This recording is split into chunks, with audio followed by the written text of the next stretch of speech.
बिस्मिल्लाहिर्रहमानिर्रहीम। अस्सलाम वालेकुम डियर स्टूडेंट्स, हमारा चैप्टर 6 जो है उसको हम डिस्कस कर रहे हैं और उसमें आज हमारा नॉलेज 6.3 है। और इस नॉलेज को जो टाइटल दिया है equilibrium and principal of movement, इसमें हम इक्विलिब्रियम को भी डिस्कस कर लेंगे और साथ प्रिंसिपल ऑफ मूवमेंट क्या चीज है ये भी हमने अंडरस्टैंड कर लेना है। और इसमें जो हमारे एसएलओ कवर होंगे वो दो हैं। पहला एसएलओ क्या है? Analyse objects in equilibrium.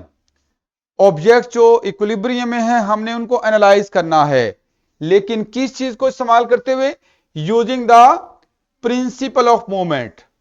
Principal of movement का इस्तेमाल करते हुए हम यहां पे इक्विलिब्रियम में जो ऑब्जेक्ट्स हैं उनको एनालाइज करेंगे। क्या करेंगे? उनका तज्जिया करेंगे। और दूसरा जो एसएलओ है वो तो हम सिमुलेशन से भी उसको अंडरस्टैंड कर लेंगे। वो क्या है? Justify experiment to verify the principle of movement. ये जो प्रिंसिपल ऑफ मूवमेंट की बात कर रहा हूं मैं, जो यहां पे लिख रहा हूं, हमने इस प्रिंसिपल को एक्सपेरिमेंटली जस्टिफाई करना है। क्या करना है? प्रिंसिपल को एक्सपेरिमेंटली यहां पे जस्टिफाई कर लेंगे। तो आइए हम स्टार्ट करते हैं। सबसे पहले तो कुछ बातें पिछले वाली जो आपने पढ़ी हुई हैं। What is the translational equilibrium? ये बात आपने इससे पहले भी डिस्कस की है। क्या होती है ट्रांसलेशनल इक्विलिब्रियम? जी मोहम्मद, क्या होती है ट्रांसलेशनल इक्विलिब्रियम? याद हो अगर आपको। अगर कोई भी ऑब्जेक्ट है उस पर जितनी भी फोर्सेस लग रही हैं उन सब का जो वेक्टर सम है, अगर वो क्या हो जाए? जीरो हो जाए, तो उस वक्त आप कहते हो कि ऑब्जेक्ट या तो रेस्ट पे होगा या फिर यूनिफॉर्म वेलोसिटी के साथ मूव कर रहा होगा। और इस सिचुएशन में object is said to be in equilibrium. Object किस में होगा? इक्विलिब्रियम में होगा। और इस इक्विलिब्रियम का नाम क्या है? ट्रांसलेशनल इक्विलिब्रियम कहा जाता है इसको। जब भी आपके पास तमाम फोर्सेस का वेक्टर सम जीरो हो जाए, मीन टू से नेट फोर्स जीरो हो जाए, मीन टू से रिजल्टेंट फोर्स जीरो हो जाए, तो तब आप कहोगे कि बॉडी या तो रेस्ट स्टेट में होगी या फिर यूनिफॉर्म वेलोसिटी के साथ मूव करेगी। और ऐसे केस में object is said to be in a translational equilibrium. अच्छा, ये हमने जो है ये बेसिकली न्यूटन फर्स्ट लॉ की स्टेटमेंट भी है। फर्स्ट लॉ भी तो ये कहता है कि अगर किसी ऑब्जेक्ट के ऊपर नेट फोर्स जीरो हो तो वो अपनी स्टेट को बरकरार रखेगा। अगर वो रेस्ट पे है तो वो रेस्ट पे रहेगा। अगर कोई मूव कर रहा है तो वो यूनिफॉर्म वेलोसिटी के साथ मूव करता रहेगा।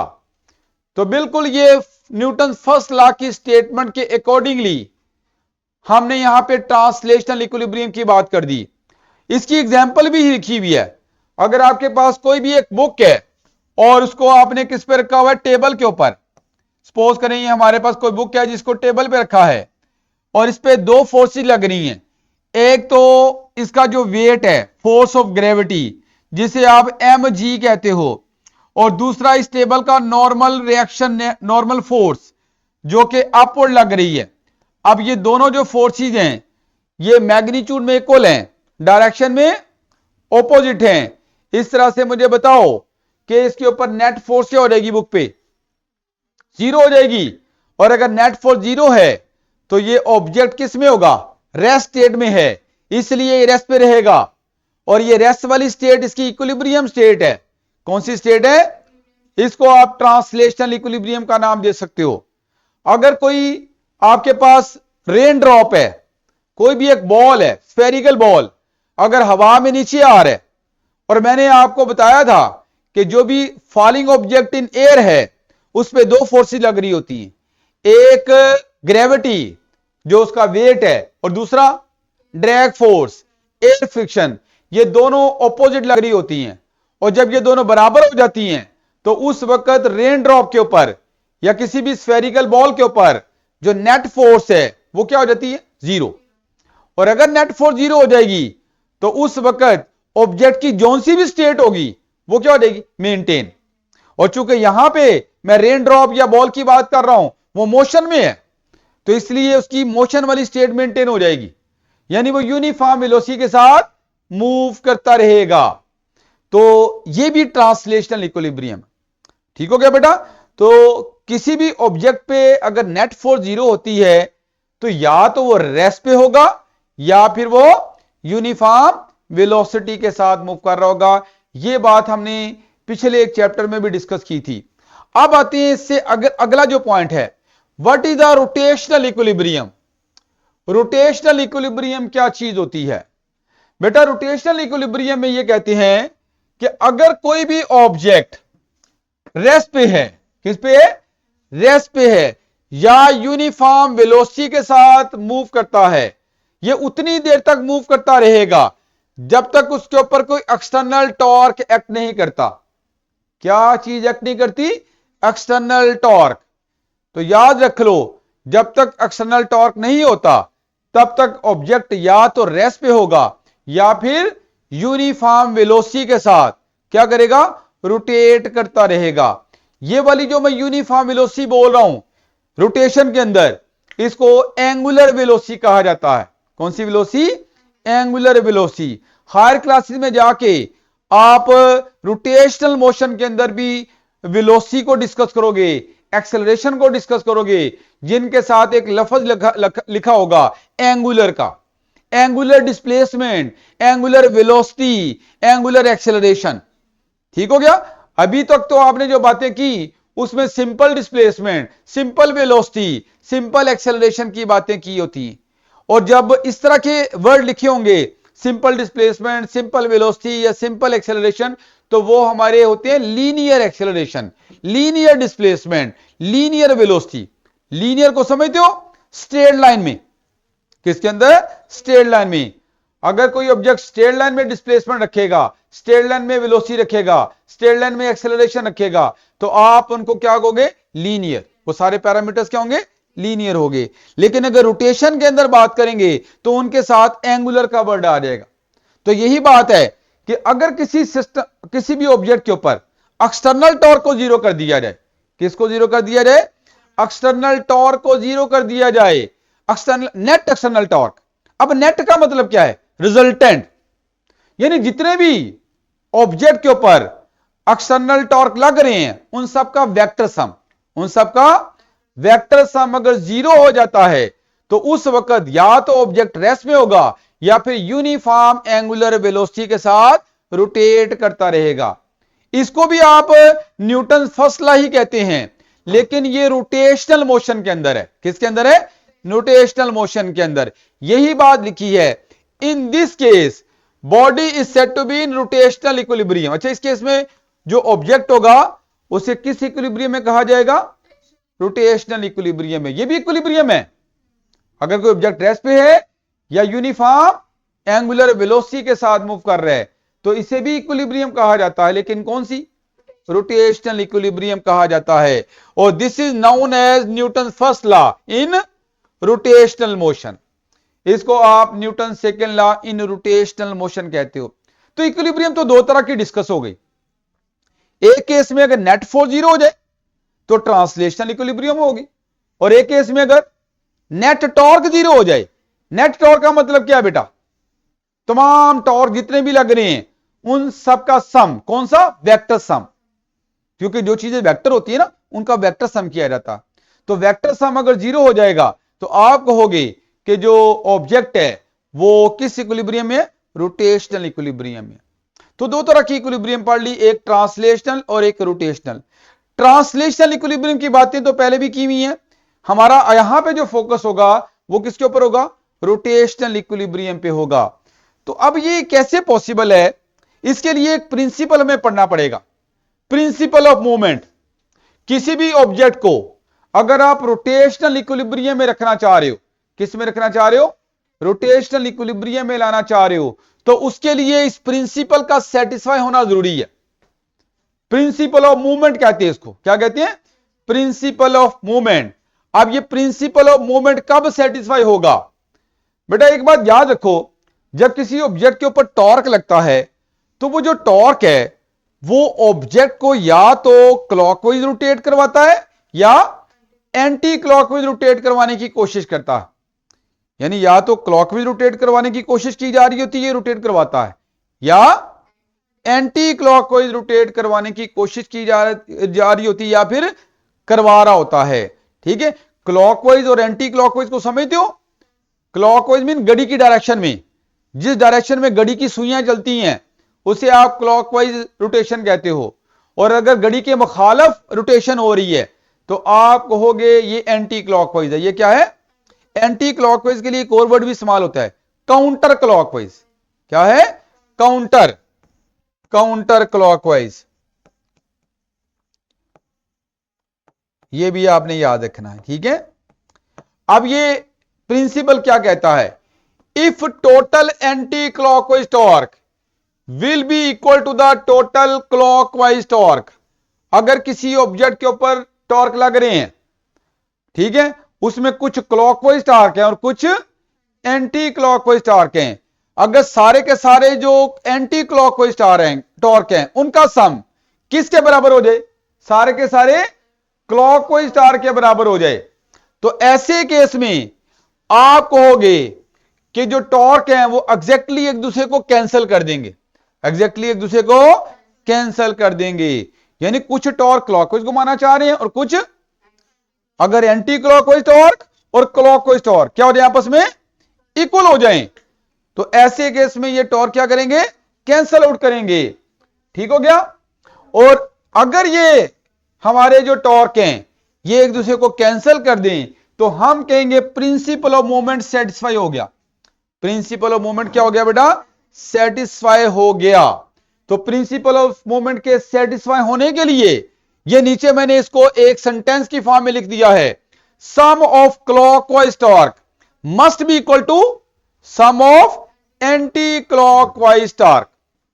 और ये जो प्रिंसिपल है ये बहुत ही अहम है किसी भी इक्विलिब्रियम वाले ऑब्जेक्ट को एनालाइज करने के लिए, किसी भी ऑब्जेक्ट के इक्विलिब्रियम होने को एनालाइज करने के लिए ये बहुत ही अहम है।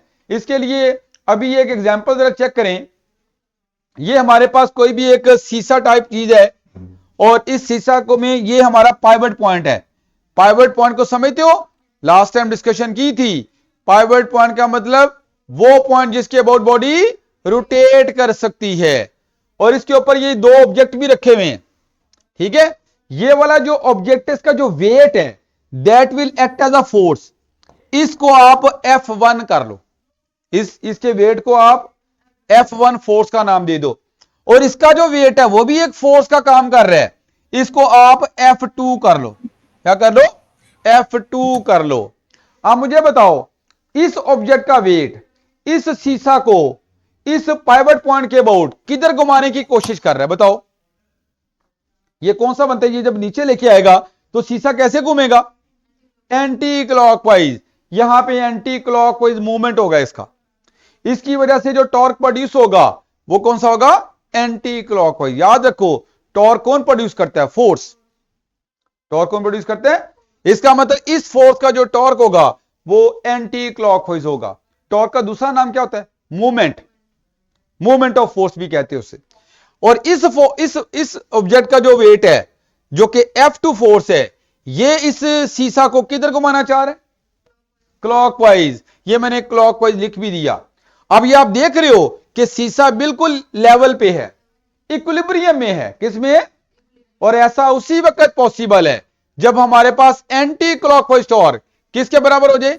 क्लॉकवाइज टॉर्क के बराबर हो जाए। जब ये प्रिंसिपल सेटिस्फाई हो जाता है तो आपका ऑब्जेक्ट लाजमी किसमें होगा? इक्विलिब्रियम में होगा। लेकिन वो इक्विलिब्रियम कौन सी होगी? रोटेशनल इक्विलिब्रियम होगी। कौन सी इक्विलिब्रियम? क्योंकि ये वाली जो टॉर्क का काम होता है वो रोटेशन प्रोड्यूस करना है। और जहां पे अगर इस तरह की सिचुएशन बन गई है कि sum of all the clockwise torque is equal to sum of all the anti clockwise torque, तो इसका मतलब यहां पे रोटेशनल इक्विलिब्रियम आ गई। कौन सी? रोटेशनल इक्विलिब्रियम आ गई है। और नॉर्मली यहां पे तो सीसा ये रेस्ट पे होगा और ये वाली हालत भी रोटेशनल इक्विलिब्रियम कहलाती है। इसको जरा एक प्रिंसिपल को अप्लाई करके हम एक न्यूमेरिकल प्रॉब्लम करते हैं, उससे भी थोड़ी सी अंडरस्टैंडिंग होगी। ये देखो दो किड्स जो है वो बैठे हुए हैं, एक सीसा के ऊपर, और ये लिखा दिस सीसा इज बैलेंस्ड। बैलेंस का मतलब क्या है? ये इक्विलिब्रियम में है, बिल्कुल लेवल पे है। लेवल पे होने का मतलब ये बैलेंस है, ये इक्विलिब्रियम में है। अगर कोई भी ऑब्जेक्ट इक्विलिब्रियम होगा, ये कौन सी इक्विलिब्रियम है? ये रोटेशनल इक्विलिब्रियम है, क्योंकि इस किट का जो वेट है वो इस सीसा को किधर घुमाना चाह रहा है? हाँ, ये कौन सा है? Anti clockwise. और इसका जो वेट है वो क्लॉकवाइज घुमाना चाह रहा है। ठीक है, तो दोनों के जो वेट हैं वो मूवमेंट प्रोड्यूस करना चाह रहे हैं, एक क्लॉकवाइज और एक एंटी क्लॉकवाइज। और चूंकि अगर ये बिल्कुल बैलेंस है, इक्विलिब्रियम में है, तो इसका मतलब यहां पे ये प्रिंसिपल ऑफ मूवमेंट सेटिस्फाई हो रहा है, प्रिंसिपल ऑफ मूवमेंट सेटिस्फाई हो रहा है। तो हमने अब इसी प्रिंसिपल का इस्तेमाल करके यहां पे अननोन पैरामीटर को निकालना। मुझे बताओ, अगर इधर की फोर्स को हम F1 कर लें और इधर की फोर्स को F2 कर लें, और ये हमारा अगर पाइवट पॉइंट है, इस किट का जो डिस्टेंस है पाइवट पॉइंट से, इसे हम क्या कहेंगे? Movement arm. याद है? अगर इधर मूवमेंट आर्म की वैल्यू D1 ले लो, और इस तरफ जो किट का डिस्टेंस है पाइवट पॉइंट से, उसको D2 कर लो, तो ये D2 इस फोर्स का मूवमेंट आर्म है, और जो D1 है वो किसका मूवमेंट आर्म है? हाँ जी। अब मुझे बताओ, अगर मैंने ये इसका जो एंटी क्लॉकवाइज टॉर्क है उसको निकालना हो तो क्या तरीका कहा था? Force into movement arm, force into, इसका मतलब फोर्स हमारे पास इधर F1 है और मूवमेंट आर्म यहां पे D1 है, और इसका अगर मैं मूवमेंट ऑफ फोर्स निकालना चाहूं, तो टॉर्क निकालना चाहूं, तो इधर फोर्स कितनी है? F2, और इसका मूवमेंट आर्म कितने हैं? D2। तो आप F2 को D2 के साथ मल्टीप्लाई कर दोगे। और अगर ये सीसा बैलेंस है, तो सीसा के बैलेंस होने का मतलब प्रिंसिपल ऑफ मूवमेंट क्या हो रहा है? सेटिस्फाई हो रहा है। अगर ये सेटिस्फाई हो रहा है, तो ये दोनों जो टॉर्क हैं ये आपस में क्या होंगे? बराबर होंगे। और हमें क्या चाहिए यहां पे? हमें यहां पे इस किट का वेट चाहिए। ये what is the weight in newton of the person on the right side पे जो पर्सन है, जो किड है, हमें इसका वेट निकालना है, जिसे हम मैंने F2 से जाहिर कर दिया। किससे? F2। तो बताओ F2 किसके बराबर होगा? F2 हमारे पास F1 into D1 over D2। इस तरह से आप F2 को कैलकुलेट कर सकते हो। बताओ F1 की वैल्यू कितनी है? 600। ठीक है, और D1 की वैल्यू कितनी है? बताओ D1 कितना है? 2 मीटर, तो यहां पे 2 लगाओगे। और D2 कितना है? 1.5, तो 1.5 से यहां पे डिवाइड कर दो। ठीक है, अगर मैं डेसिमल खत्म करूं यहां पे, तो मुझे बताओ, मैं 10 से डिवाइड करना पड़ेगा, और वो 10 ऊपर जाके मल्टीप्लाई हो जाएगा। पता है कि नहीं बेटा? 1.5 है ना, इसे 15.10 भी लिख सकते हो। चलो इसको मैं,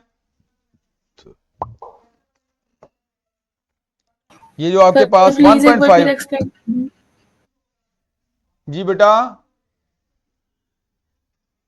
जी दोबारा बोलो। प्लीज एक मिनट फिर एक्सप्लेन कर दें। बेटा मैं अभी यहां पे ये बता रहा हूं कि पीछे आपने प्रिंसिपल ऑफ मूवमेंट पढ़ा, और प्रिंसिपल ऑफ मूवमेंट जब भी सेटिस्फाई होगा तो आपकी जो बॉडी है वो इक्विलिब्रियम में होगी। किसमें होगी? इक्विलिब्रियम में होगी।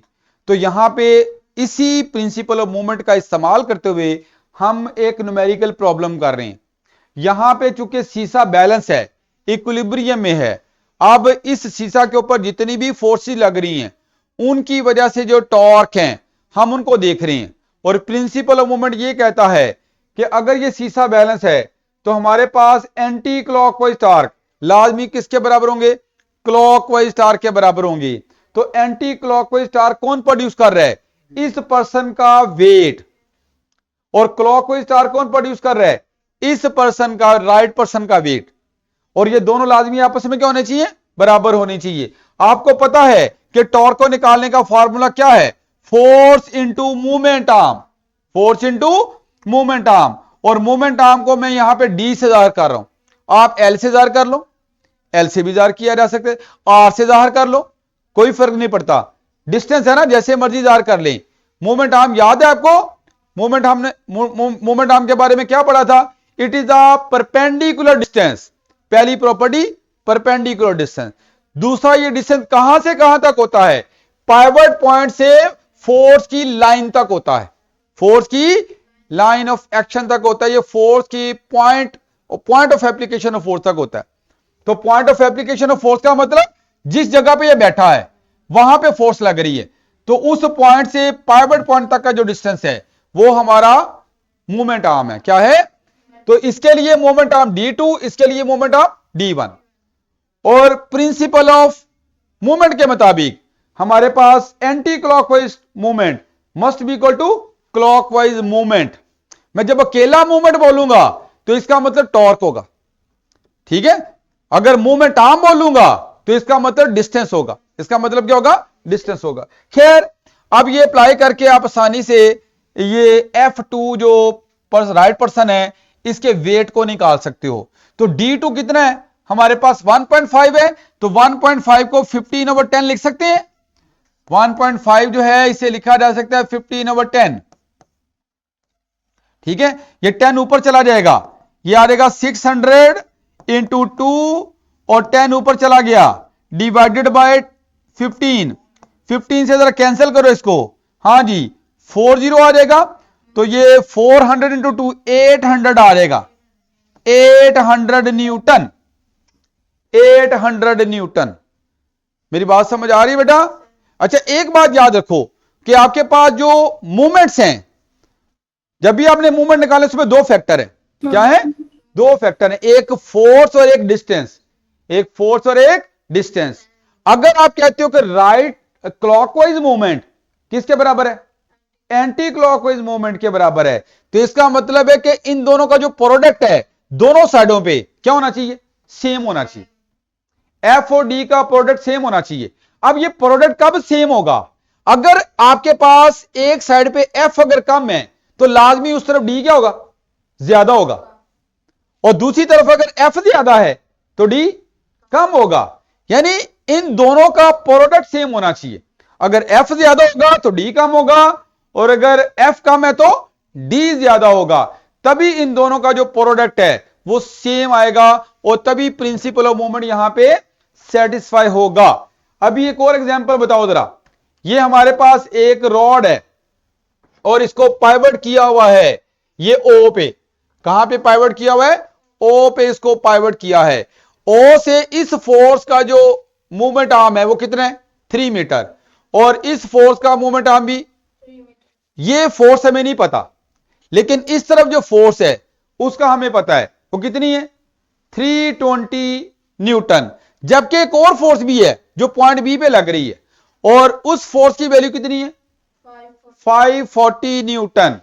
अब आपने मुझे बताना है कि अगर ये आपके पास बैलेंस है, ये शीशा क्या है? बैलेंस है, तो आप बताओ कि बैलेंस का मतलब इक्विलिब्रियम है, और इक्विलिब्रियम का मतलब प्रिंसिपल ऑफ मूवमेंट सेटिस्फाई हो रहा है। और प्रिंसिपल ऑफ मूवमेंट अगर सेटिस्फाई होगा तो sum of clockwise torque will be equal to sum of clockwise torque. Clockwise जो मूवमेंट कह लो, अकेला मूवमेंट बोलूं तो टॉर्क ही है। Sum of clockwise movements must be equal to sum of, हाँ जी बेटा, anti clockwise movement. Anti clockwise movement, anti clockwise movement, ठीक है। ये ऐसे आपको लिखना पड़ेगा। तो आप जरा देखो कि हमारे पास जो क्लॉकवाइज कौन प्रोड्यूस कर रहा है, राइट वर्ड वेट या लेफ्ट वर्ड जो है? हाँ, राइट वर्ड का ये जो डब्ल्यू वेट है ये हमारा क्लॉकवाइज टॉर्क प्रोड्यूस कर रहा है। तो मैं पहले इसको लिखूंगा, इधर कितने टॉर्क हैं? एक ही है। जितनी फोर्सेज उतने टॉर्क। अब चूंकि इस तरफ फोर्स एक है, इसका मतलब इस तरफ एक ही टॉर्क है, तो क्लॉकवाइज हमारा एक ही टॉर्क है। Force into movement arm, force W हो गया। बताओ मूवमेंट आर्म क्या होगा? मूवमेंट आर्म क्या चीज है?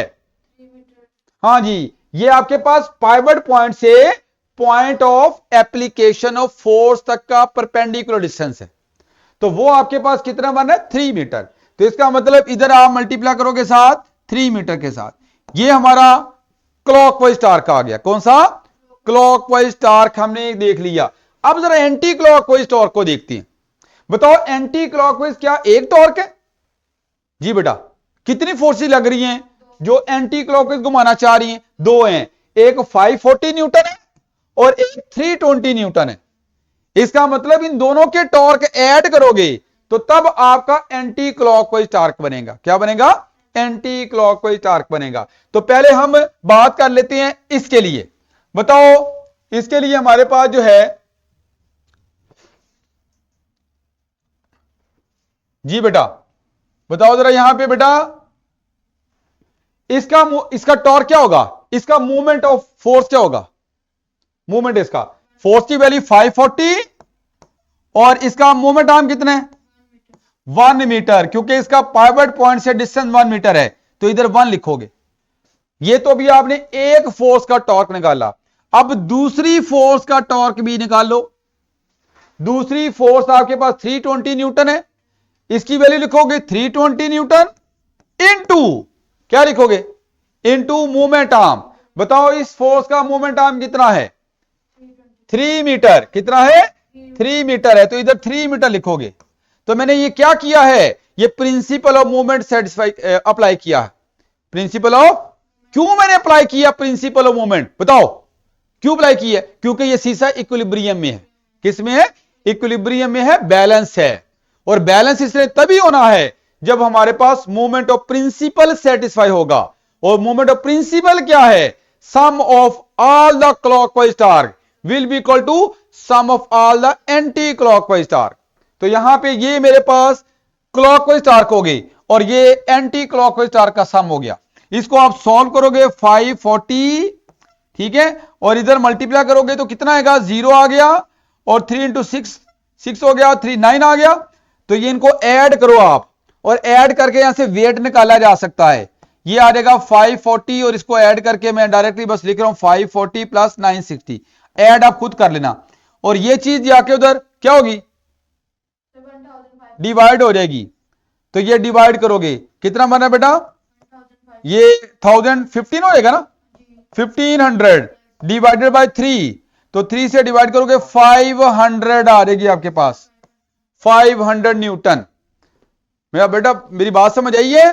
तो ये आपने जो है वो एक और एग्जांपल की, इसको जरा हम एक सिमुलेशन से भी देख लेते हैं।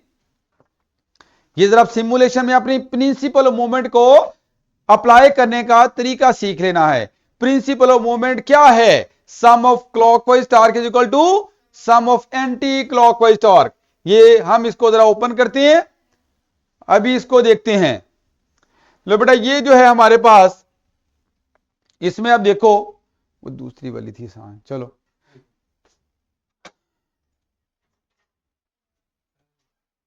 हाँ जिसपे देखो, ये बेटा ये जरा देखिए यहां पे, ये आपके पास पाइवट पॉइंट है, ठीक है, जिसके अबाउट ये शीशा जो है वो रोटेट कर सकता है। इधर आपको ये मोमेंट की वैल्यू लिखी हुई है। इस वक्त बताओ ये शीशा क्या है? ये बिल्कुल बैलेंस है, ये रेस्ट बैलेंस पे इक्विलिब्रियम में है। तो राइट साइड जो क्लॉकवाइज मूवमेंट है वो भी आपके पास 0 और एंटी क्लॉकवाइज मूवमेंट वो भी 0। अब मैं क्या करता हूं कि अगर इसमें जरा इसको जो है वो अगर मैं इस पे एक वेट रखता हूं 10 न्यूटन का वेट, ये मैंने यहां पे रखा है, ठीक है। ये अब इसने जो डिस्टेंस को एडजस्ट किया है, ये 2 मीटर, ये 4 मीटर, ये 6 मीटर, ये 8 मीटर और ये 10 मीटर। तो पाइवट पॉइंट से इस तरफ जो टोटल लेंथ है वो 10 मीटर है और ये एक बिग डिवीजन जो है ये 2 मीटर के बराबर है। अब मुझे बताओ ये मोमेंट कितना लिखा हुआ है? ये मोमेंट किसकी वजह से है? जी बेटा ये इस ऑब्जेक्ट के वेट की वजह से है। और इस ऑब्जेक्ट का वेट कितना होगा? इसकी अपनी मास कितनी थी? 10। और इस 10 को जी के साथ मल्टीप्लाई करोगे, किसके साथ मल्टीप्लाई करोगे? तो फिर इसका वेट आएगा, इसकी वजह से फोर्स आएगी, फिर उस फोर्स को मल्टीप्लाई करोगे किसके साथ? किसके साथ मल्टीप्लाई करोगे? मूवमेंट आर्म के साथ। बताओ यहां पे मूवमेंट आर्म कितने हैं? बेटा यहां पे 2 और यहां पे 4, तो यहां पे मोमेंट आर्म 4 है, लिखा भी हुआ है मोमेंट आर्म 4। और इसकी मास की वैल्यू 10 kg, लेकिन इसको जी के साथ मल्टीप्लाई करो, जी कितना होता है? 9.8। तो 9.8 इंटू 10 कितना बनता है? 98। कितना होता है? 98 होता है। 98 को 4 से मल्टीप्लाई करो, कितना आ जाएगा? 392। अच्छा बेटा मुझे बताओ इस वक्त इस पे मूवमेंट लग रहा है, टॉर्क लग रहा है, क्या ये इस वक्त बैलेंस है? ये बैलेंस नहीं है, क्योंकि सिर्फ एक डायरेक्शन में मूवमेंट लग रहा है। बताओ ये क्लॉकवाइज है या एंटी क्लॉकवाइज है? ये एंटी क्लॉकवाइज है। अब मैं क्या करता हूं कि इस मैथ मैंने 10 ली है, मैथ मैंने 10 ली है, और बताओ यहां पे जो मूवमेंट आर्म वो कितना है? 4 है। अब मैं मैथ 5 लेता हूं। अब मैं अगर 5 मैथ को भी यहां पे 4 मीटर मूवमेंट आर्म पे रख दूं, किसमें? 4 मीटर मूवमेंट आर्म, तो बताओ इसके वेट का जो मूवमेंट है क्या इसके वेट के मूवमेंट के बराबर है? क्या ये बैलेंस है? नहीं। क्यों बैलेंस नहीं है जरा बताओ। मैंने अब मैथ क्या ली है? 5। अगर मैथ कम है तो इसका वेट भी कम है, इसका मतलब जो क्लॉकवाइज घुमाने वाली फोर्स है वो कम है। और अगर मैंने आपको कहा था कि प्रिंसिपल ऑफ मूवमेंट के सेटिस्फाई होने के लिए एफ और डी का जो प्रोडक्ट है दोनों साइडों पे क्या होना चाहिए? सेम होना चाहिए। अब अगर इधर इधर मैंने मैथ 10 kg ली है लेकिन मैंने उतने मूवमेंट आर्म 4 मीटर रखा है, तो दूसरी तरफ अब मैं क्या कर रहा हूं? मैथ को कम कर रहा हूं, तो मुझे डिस्टेंस क्या करना पड़ेगा? बढ़ाना पड़ेगा। अगर आप इसको बैलेंस करना चाह रहे हो, अगर आप चाह रहे हो कि इधर भी मूवमेंट उतना ही बन जाए, तो मुझे यहां पे मूवमेंट आर्म को इंक्रीज करना पड़ेगा। तो बताओ कि अभी अभी ये मैथ 5 है, तो मैं अगर ये मूवमेंट आर्म को यहां पे रखूं तो क्या अभी बैलेंस है? नहीं। क्यों? क्योंकि अभी भी इधर का जो मूवमेंट है 294 है और इधर का मूवमेंट 390। अगर मैं इसको रख देता हूं यहां पे,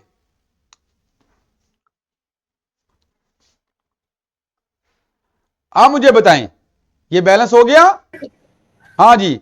अभी भी नहीं हुआ, अभी यहां पे रखते हैं इसको, अब ये बैलेंस हुआ है।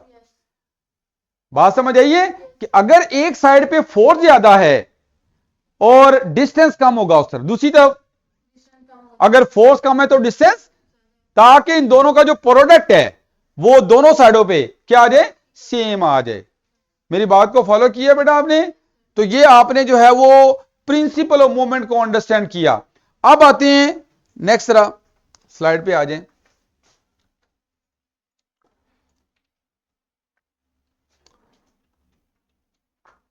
अच्छा, अब इसकी वेरिफिकेशन की बात करते हैं। एक्सपेरिमेंटल वेरिफिकेशन जो है वो तो बेसिकली वहां पे हो भी गई है, लेकिन फिर इसको जो है वो अगर आप एडजस्ट करना चाह रहे हो तो आप जरा वो सिमुलेशन खोलें जी। इससे पहले स्लाइड देख लें जरा बेटा। ये एक्सपेरिमेंटली वेरीफाई करने के लिए वही बात की है मैंने, जो आपको कहा था कि आपके पास एफ और डी का जो प्रोडक्ट है दोनों साइडों का क्या होना चाहिए? सेम। एफ और डी का प्रोडक्ट सेम होने का मतलब क्या है? दोनों साइडों का मूवमेंट सेम होगा, और ये उसी वक्त होगा अगर एक साइड पे एफ कम है तो डी उस तरफ ज्यादा होगा, और अगर एफ ज्यादा है तो डी इस तरह से एडजस्ट करना पड़ेगा। आप इसको जरा एक्सपेरिमेंटली देखने के लिए हम दोबारा सिमुलेशन पे आते हैं। जरा सिमुलेशन खोलें दूसरे वाले। हाँ जी चला जी बेटा, ये जरा देखें इधर। अभी इसमें जो है मैथ, इसमें रूलर भी लगा देते हैं। ये रूलर पे आप देख रहे हो कि लेंथ की, डिस्टेंस की वैल्यू लिखी हुई है, यहां पे इसको पाइवट किया हुआ है। अब मैं क्या करता हूं कि अगर किसी भी एक साइड पे, इसमें जरा फोर्सेस को भी शो कर देते हैं, अब मैं मार्क भी लगा देते हैं। चलो अब मैं क्या करता हूं, यहां पे अगर एक ऑब्जेक्ट को रखता हूं 5 kg ऑब्जेक्ट मैं रख रहा हूं यहां पे, मुझे बताओ अभी ये मैंने जो वेट रखा है 5 kg, इसको किससे मल्टीप्लाई करोगे? जी के साथ। जी के साथ मल्टीप्लाई करके क्या आएगा? वेट आ जाएगा इसका, जो कि एज ए फोर्स एक्ट करेगी, और ये फोर्स नीचे की तरफ एक्ट करेगी। बताओ ये इसका जो वेट है वो किधर घुमाएगा? इसको क्लॉकवाइज घुमाएगा। अब मैंने क्या करना है, अगर आप चेक करना चाहो तो ये देखो ये इस तरफ गिर जाएगा, ये घूम गया है, इसमें रोटेशन आ गई है, ये बैलेंस नहीं है। अब मैं क्या करता हूं कि अगर इधर से एक 10 kg मैस को उठाऊं और उसको मैं इधर रखना चाहूं, तो बताओ मैंने मैस को डबल कर दिया, तो मैस को डबल करने का मतलब फोर्स भी। अब मुझे डिस्टेंस हाफ करना पड़ेगा, डिस्टेंस, ताकि एफ और डी का जो प्रोडक्ट है वो उतना ही आ जाए जितना कि राइट साइड पे है। इधर मैस हाफ थी, डिस्टेंस कितना था? 8 था। अब मुझे क्या करना पड़ेगा? मैस अगर 10 की है तो डिस्टेंस कितना करना पड़ेगा? हाफ। हाफ का मतलब 4। तो मैं इसको 4 पे रखूंगा, और 4 पे अगर आप देखोगे तो अब ये बैलेंस है, कोई रोटेशन नहीं हुई। लेकिन अगर मैं इसकी पोजीशन चेंज करता हूं, थोड़ा सा भी इधर लेके आता हूं, तो अब मुझे बताओ इधर का मूवमेंट क्या हो गया, ज्यादा हो गया, इधर का मूवमेंट ज्यादा, इसलिए रोटेशन इस तरफ हो गई। अगर मैं इसको थोड़ा दूसरी तरफ लेके जाता हूं, 2 पे रख दूं, अब क्या है, इधर का मूवमेंट कम हो गया, उधर का मूवमेंट, इस तरह से नेट मूवमेंट इस डायरेक्शन में आ गया। तो अगर एक डायरेक्शन का, क्लॉकवाइज डायरेक्शन का मूवमेंट ज्यादा होगा और एंटी क्लॉकवाइज का कम होगा, तो बताओ नेट मूवमेंट किस तरफ आ रहेगा। अगर एंटी क्लॉकवाइज मूवमेंट ज्यादा है और क्लॉकवाइज कम है, तो बताओ नेट मूवमेंट एंटी क्लॉकवाइज होगा। और अगर क्लॉकवाइज मूवमेंट ज्यादा है, एंटी क्लॉकवाइज कम है, तो नेट मूवमेंट किस तरह होगा। हाँ जी, यहां पे मुझे बताओ किधर है ये क्लॉकवाइज, क्लॉकवाइज है। और अगर मैं इसको इधर रख दूं, एंटी क्लॉकवाइज, और अगर मैं ऐसे कर दूं, अब क्लॉकवाइज और एंटी क्लॉकवाइज दोनों मूवमेंट बराबर हो गए, और ये यहां पे बैलेंस स्टेट में आ गया। तो आपने एक्सपेरिमेंटली भी इसको जस्टिफाई कर दिया। ठीक है, प्रिंसिपल ऑफ मूवमेंट को जस्टिफाई करने के लिए एफ और डी का प्रोडक्ट सेम रखना पड़ेगा। ठीक हो गया बेटा, बाकी इंशाल्लाह हम इसको नेक्स्ट टाइम देखेंगे। Thank you.